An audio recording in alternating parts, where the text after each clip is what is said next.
Hello friends, नमस्कार। Welcome है एक नई क्लास में। शुरू करते हैं आज की क्लास। जो आज की क्लास होगी वो बीएनएस की होगी। बीएनएस जो यूपीएसआई में आने वाला है, जो मूल विधि है, साथ ही साथ उत्तर प्रदेश असिस्टेंट प्रोसिक्यूशन परीक्षा में आने वाले बीएनएस की बात करूंगा। तो शुरू करते हैं बिना विलंब किए हुए। तो जो बीएनएस है, बीएनएस की जो फुल फॉर्म है, पहले तो वो देख लेते हैं आखिर में बीएनएस है क्या। तो बीएनएस का जो संक्षिप्त नाम है, तो आज का जो हमारा यूपी एपीओ के लिए, साथ ही साथ यूपी एसआई, जिसमें मूल विधि कह सकते हैं, शामिल है, उसके लिए हमारा ये टॉपिक है। तो धारा एक क्या कहती है? धारा एक, बीएनएस की धारा एक, हम धाराओं के हिसाब से इसको पढ़ेंगे कि सेक्शन 1 क्या कहता है, 2 क्या कहता है, और उसको डीप एनालिसिस करेंगे। तो एक क्या कहती है कि भारतीय धारा एक, भारतीय न्याय संहिता 2023 बीएनएस। तो बीएनएस क्या है? भारतीय न्याय संहिता का ही जो है शॉर्ट फॉर्म क्या है? बीएनएस है। बी से भारतीय, एस से एन से न्याय, संहिता से एस। तो ये जो है धारा एक कहती है, क्या कहती है कि संक्षिप्त भारतीय न्याय संहिता संक्षिप्त नाम और विस्तार एवं प्रारंभ की बात करती है। धारा एक भी काफी बड़ी धारा है। धारा 1(3), जो धारा 1(3) है, वो क्या कहती है? वो कहती है कि प्रत्येक व्यक्ति उसके बाद इस संहिता के उपबंधों इस संहिता के उपबंधों के प्रतिकूल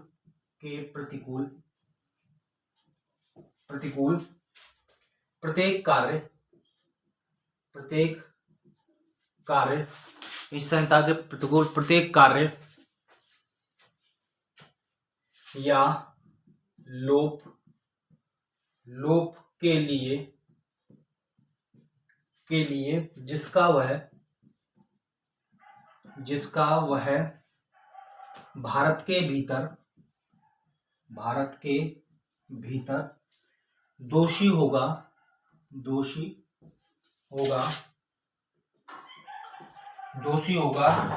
इस संहिता के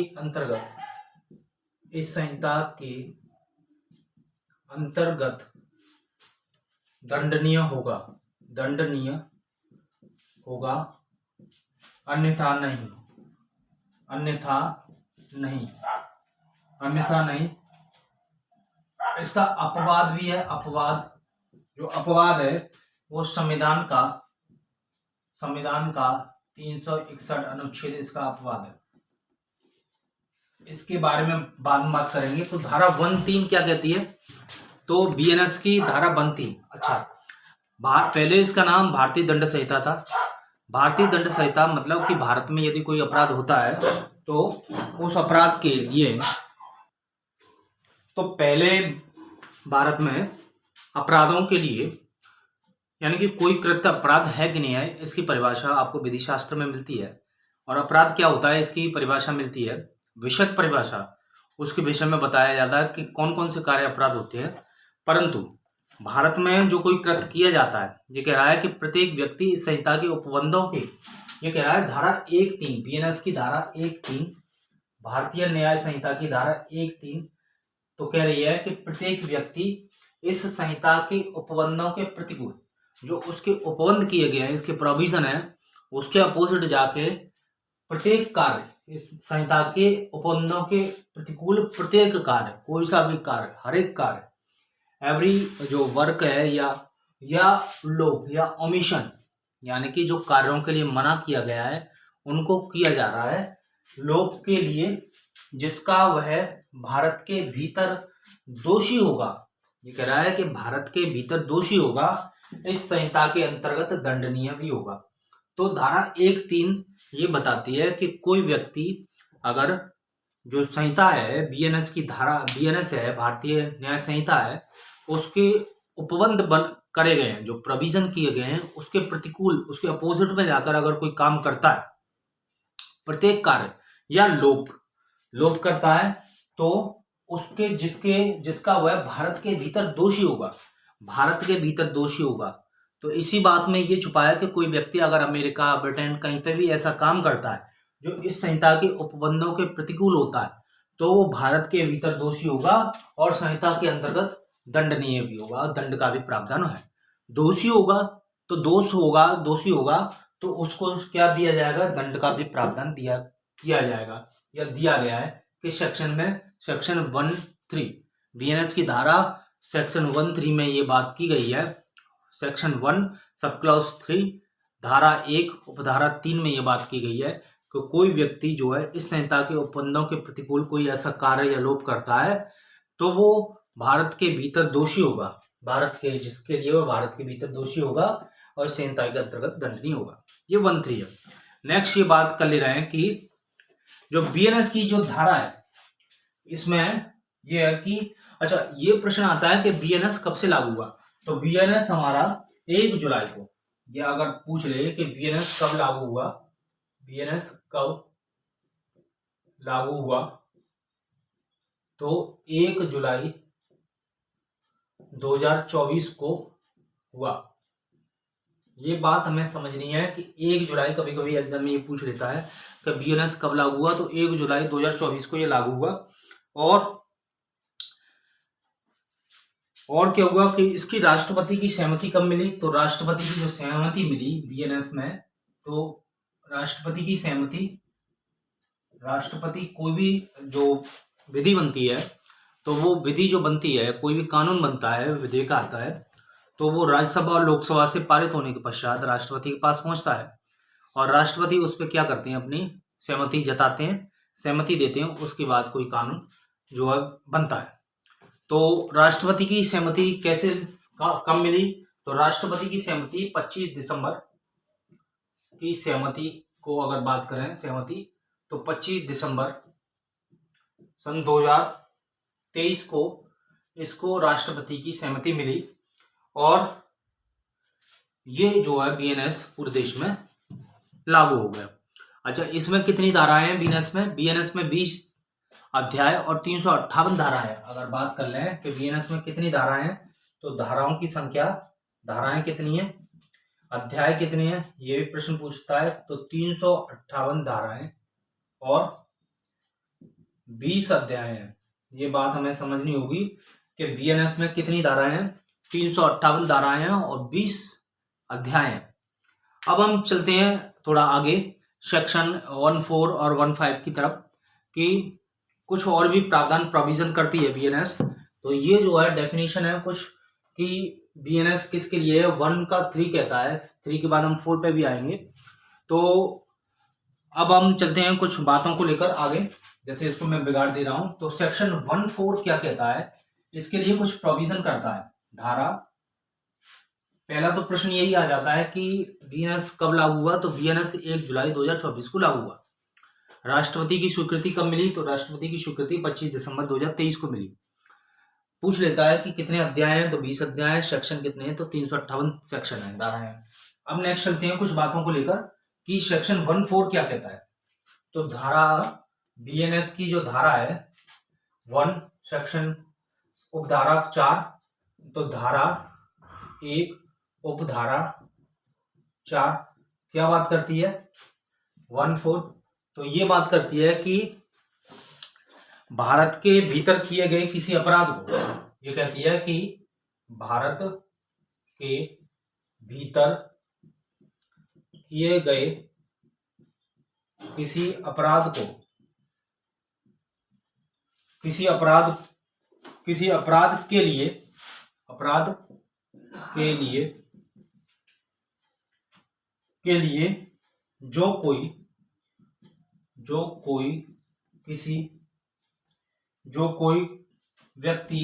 जो कोई व्यक्ति भारत में तत्समय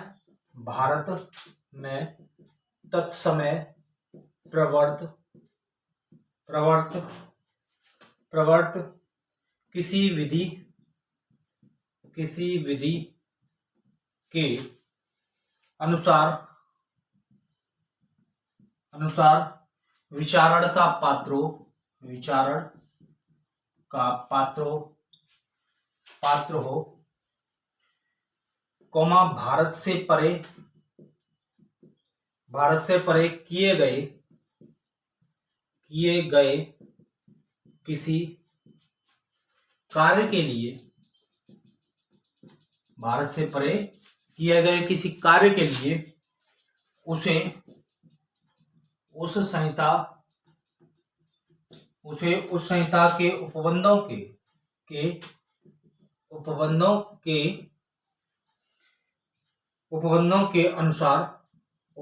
के अनुसार ऐसा करने, उपबंधों के अनुसार ऐसा बढ़ता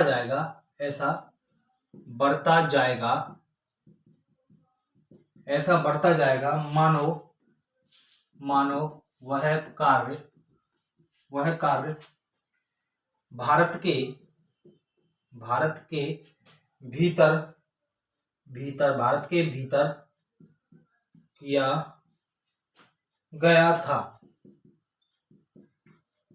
भीतर किया गया था, ये प्रोविजन जो है आपका, ये जो है उपधारा 1 का 4 ये बात कहती है, क्या कहती है कि सेक्शन 14 कहता है बीएनएस का कि भारत के भीतर किए गए किसी अपराध के लिए, तो भारत के भीतर कोई अपराध कर दिया और उसके भारत के भीतर किए गए किसी अपराध के लिए, पहली बात यहां तक आ गई कि भारत के भीतर किए गए किसी अपराध के लिए जो कोई भी व्यक्ति हो, जो भारत के भीतर किया गया कोई अपराध है, किए गए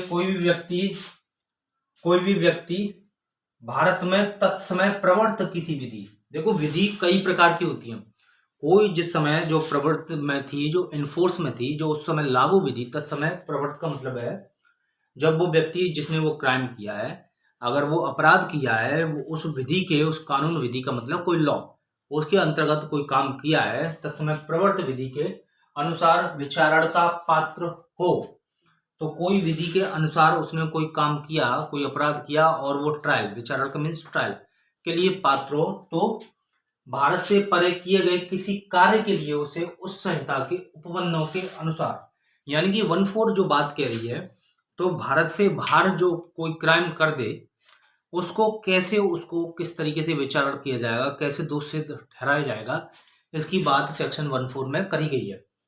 तो भारत से परे किए गए किसी कार्य के लिए उसे उस संहिता के उपबंधों के अनुसार ऐसा बढ़ता जाएगा मानो वह कार्य भारत के भीतर किया गया हो। तो सेक्शन 14 है, तो 14 वो बात कहती है कि जैसे कोई व्यक्ति अगर भारत में अपराध करता किसी संहिता के अधीन होकर उपबंधों के अंतर्गत, तो वो अगर वैसे दंडनीय होता, वैसे विचारण के लिए पात्र होता, विचारण चलाया जाता, विचारण का मतलब ट्रायल चलाया जाता, तो वैसा ही उसको ट्रायल चलाया जाएगा, भले ही उसने भारत से बाहर उसने कोई काम किया है। तो भारत के भीतर काम अगर वो करता, वो न करके उसने किसी देश के या भारत के बाहर उसने उपबंधों के, किसी विधि के उपबंधों के अधीन उसने काम किया है, तो वो वैसे ही ट्रीट होगा, वैसे ही विचारण होगा जैसे कि वो भारत में रह के काम करता। ये प्रावधान करती है कि भारत में किसी अपराध का गठन हुआ है, जैसे कभी कभी होता है कि कुछ एक्टिविटीज होती हैं, तो यदि कोई व्यक्ति कोई भारत में अपराध का गठन करता है तो भारत से बाहर भी कार्य किए जाने के लिए अपराध समझा जाएगा। सपोज करो कि कोई दूसरे देश में रह के या कहीं पे भी अंतरिक्ष में रह के भारत पे कोई गतिविधि करता है, अंतरिक्ष में रह के भारत पे कोई गतिविधि करता है, तो जैसे वो भारत में रह के वो गतिविधि करता, उस पर वो ट्रायल चलता, वैसे ही वो कार्य जो उसने अंतरिक्ष में रह के किया है तो उस पर वो ट्रायल चलेगा भारत में। ये इस सेक्शन का प्रावधान है।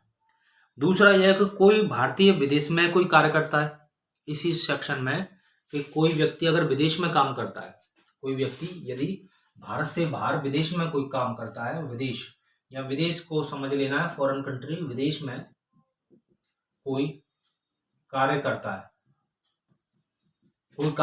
है तो जो वहां पर अपराध नहीं माना जाए, कोई व्यक्ति विदेश में रह के कोई कार्य कर दे लेकिन वहां पे वो अपराध ना हो, इंडियन सिटीजन्स कोई किसी देश में, किसी विदेश में कोई कार्य कर दे और वहां पे वो क्या है कि वहां पे वो अपराध नहीं हो, लेकिन वो भारत में वो अपराध हो, लेकिन आप भारत में वो अपराध हो तो उसे भारत में वो अपराध में अभियोजित कर लिया जाएगा, उस पर मुकदमा चलाया जाएगा भारत में। ये सेक्शन 14 इसका जो है कंक्लूजन है कि पहली बात तो ये है कि कोई व्यक्ति अगर, तो इसमें दो तीन बातें हैं।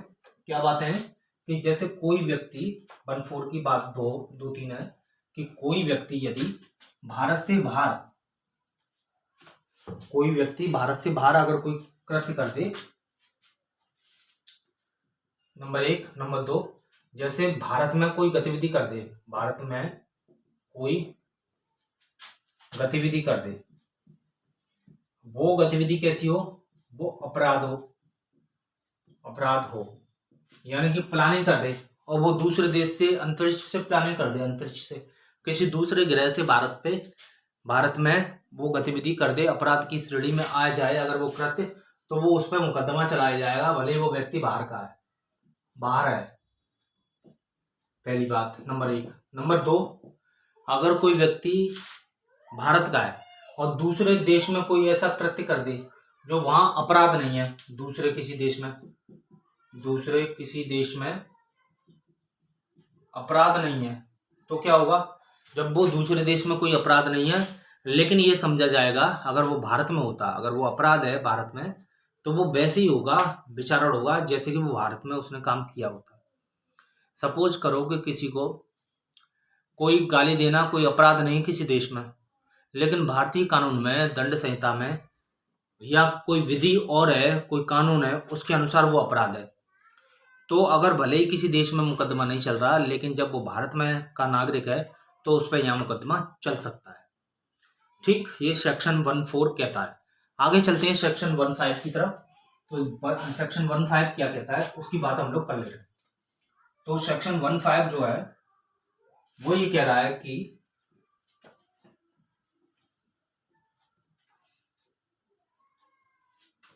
सेक्शन 15 की बात कर ले रहे हैं कि धारा बीएनएस की जो धारा है 15 धारा या सेक्शन 1 उपधारा 5 ये कह रहा है कि प्रावधान संहिता के क्षेत्रातीत प्रवर्तन को दिखाते हैं। तो धारा 1(5) के अंतर्गत संहिता का विस्तार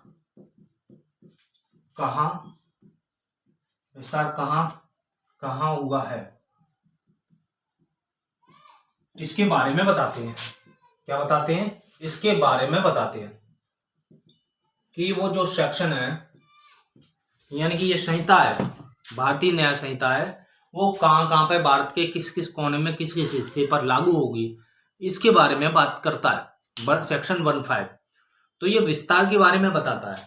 धारा 15 है, धारा 15 जो विस्तार के बारे में बताती है कि बीएनएस का विस्तार कहां तक है, इसके बारे में बात कहती है सेक्शन 15। 14 बताता है कि भारत में कोई कृत्य किया गया है तो वो भारत में भी अपराध होगा, साथ ही साथ अगर कोई बाहर रह रहा है उस पर भी वो लागू होगा सेक्शन, यदि कोई अपराध है। तो सेक्शन 15 क्या कहती है कि कहाँ लागू होगा, तो इसकी बात कर ले रहे हैं कि जैसे नंबर अगर बात करें कि भारत के, इसको बिगाड़ दे रहा हूँ थोड़ा सा जगह बनाने के लिए, कि सेक्शन 1, 2, 3 इसको जो है 3 पार्ट्स में डिवाइड कर सकते हैं इस सेक्शन को, इस धारा को। तो ये कह सकते हैं इस धारा को 3 भागों में बांटा जा सकता है। कितने भागों में? 3 भागों में बांटा जा सकता है। कौन कौन से? नंबर 1, 2 और 3। तो 3 भाग देख ले रहे हैं कौन कौन से हो सकते हैं कि जिसमें ये सेक्शन में बांटा जा सकता है। सेक्शन भारत से बाहर और परे किसी स्थान में, भारत से बाहर, ये कह रहा है कि भारत से बाहर और परे किसी स्थान में भारत के किसी नागरिक द्वारा, तो ये कह रहा है कि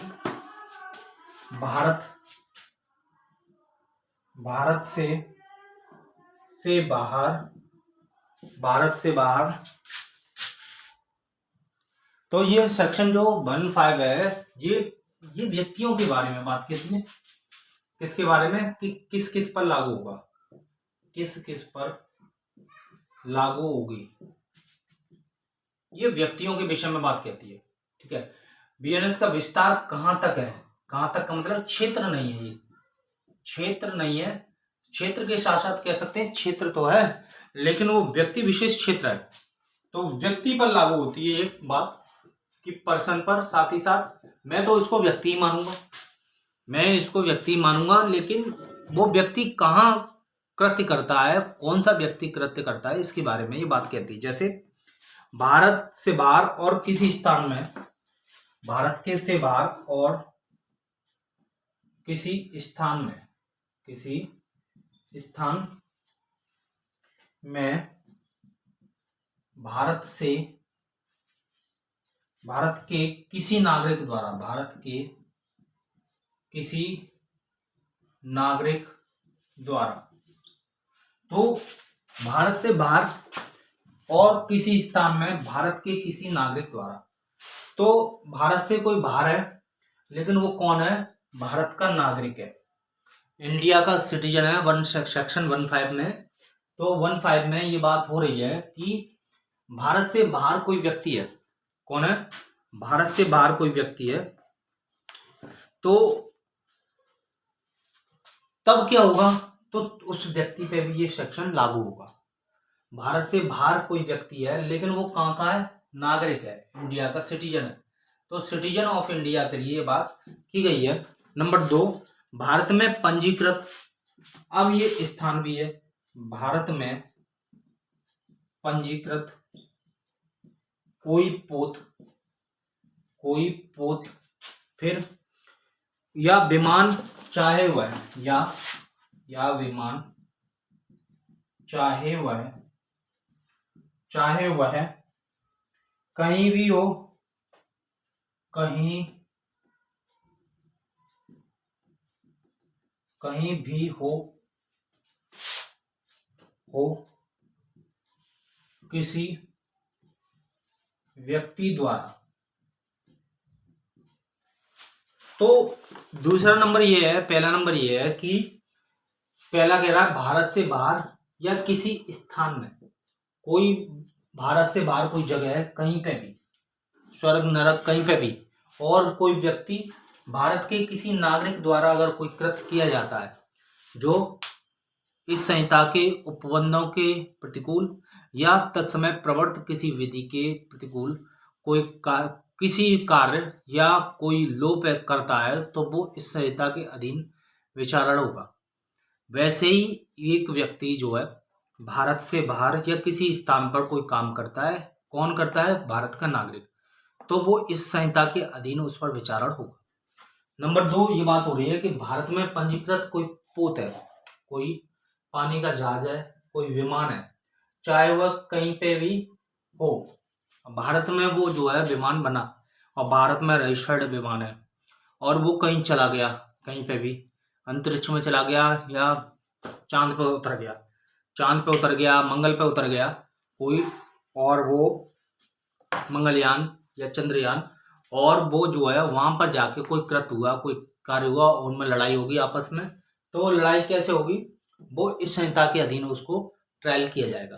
किस संहिता के अधीन, कि चांद पर अभी अगर 2 व्यक्तियों में लड़ाई हो गई, तो चाहे वो व्यक्ति कोई भी व्यक्ति द्वारा लड़ाई हो जाए, किसी और देश के नागरिक द्वारा लड़ाई हो जाए, तो वो इस संहिता के अधीन उस पर ट्रायल चलेगा। नंबर 3 बात कह रहा है क्या, कि भारत में अवस्थित किसी कंप्यूटर साधन को, भारत में नंबर 3, भारत में अवस्थित किसी कंप्यूटर साधन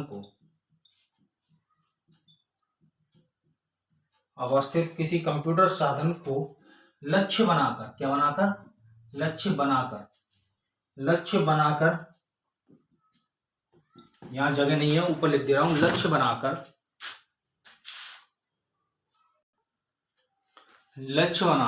ये कह रहा है कि भारत में अवस्थित किसी कंप्यूटर साधन को लक्ष्य बनाकर, क्या करके, लक्ष्य बनाकर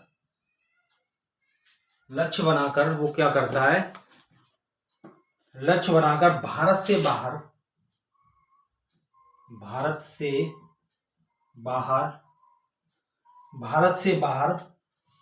और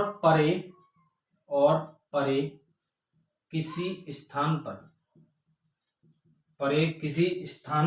पर किसी व्यक्ति द्वारा किए गए अपराध पर लागू होगा।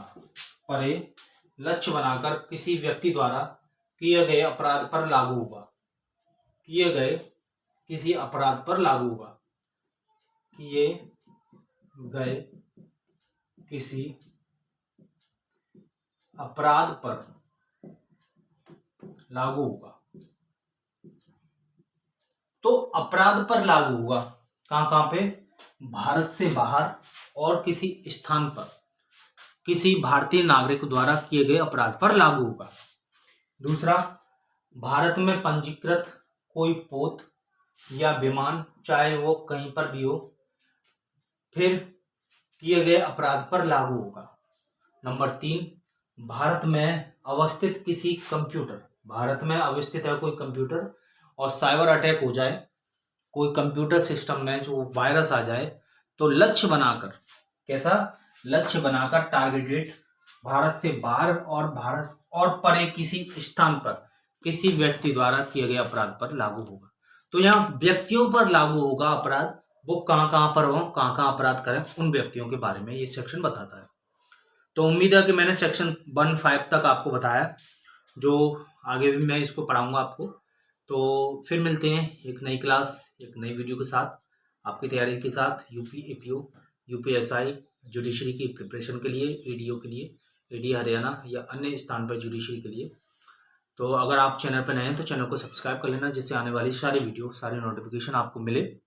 और वीडियो को लाइक करना, अगर आपको वीडियो अच्छा लगा हो तो लाइक करना, साथ ही साथ चैनल को सब्सक्राइब करना। नमस्कार, धन्यवाद।